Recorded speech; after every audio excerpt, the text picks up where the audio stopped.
Shalom, kembali bertemu dengan saya, Pendeta Royal Purba menyapa sahabat-sahabat excellent. Saudara, hari ini perenungan kita saya berikan judul yaitu dengki adalah jiwa yang tidak berpadu. Saya teringat akan satu perikop di dalam Alkitab yang berbicara tentang tiga pribadi, Saul, Yonatan, dan Daud, saudaraku yang kasih. Di dalam 1 Samuel 18 ayat 1-5 dikatakan, ketika Daud habis berbicara dengan Saul, berpadulah jiwa Yonatan dengan jiwa Daud, dan Yonatan mengasihi dia seperti jiwanya sendiri. Haleluya. Lucu saudara, yang berbicara adalah Daud dan Saul, yang berpadu jiwanya adalah Yonatan dan Daud. Ini unik saudara.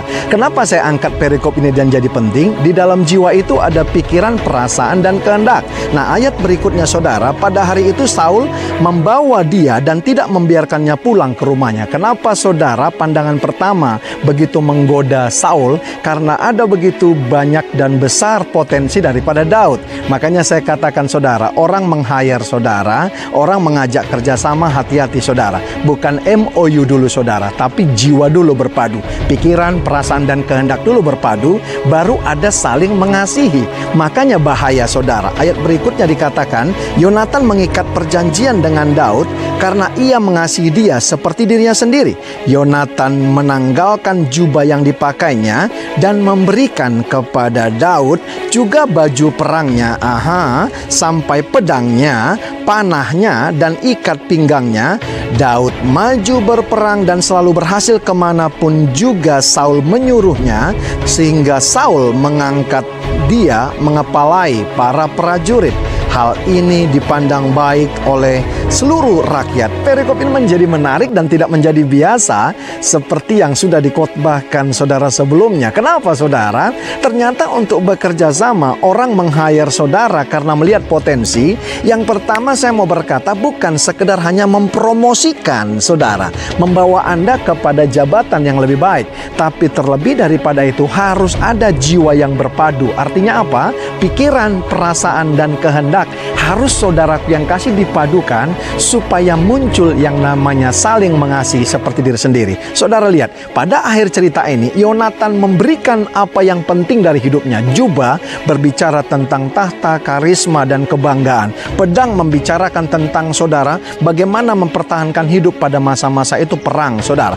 Panahnya saudara, alat bagaimana untuk membunuh musuh.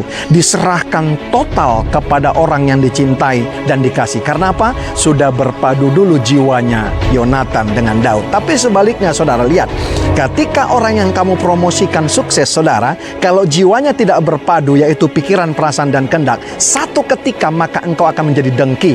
Saul pada akhirnya dengki kepada Daud dan hendak menghancurkan. Karena apa? Saul hanya dipuji membunuh ribuan orang, tapi Daud berlaksa-laksa. Hati-hati saudara, sahabat-sahabat excellent. Jangan hanya bekerja sama, jangan hanya membangun MOU, kesepakatan kerja, tapi bangun yang namanya perpaduan jiwa, baru ada kesepakatan, baru ada kasih. Kita belajar saudara dari kasus daripada Yonatan, Daud, dan Saul ini, supaya hidup kita tidak mengikuti seperti apa yang diperbuat oleh Saul saudara. Tapi yang harus kita contoh adalah Yonatan.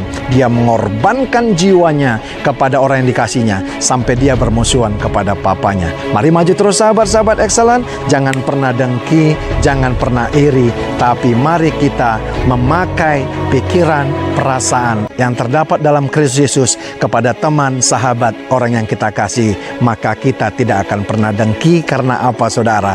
Yang dilakukan orang lain mungkin bisa engkau melakukannya yang lebih. Ngapain harus dengki? Dengki adalah kebodohan. Tapi ketika kita bekerja sama dan berpadu, itu adalah kecerdasan.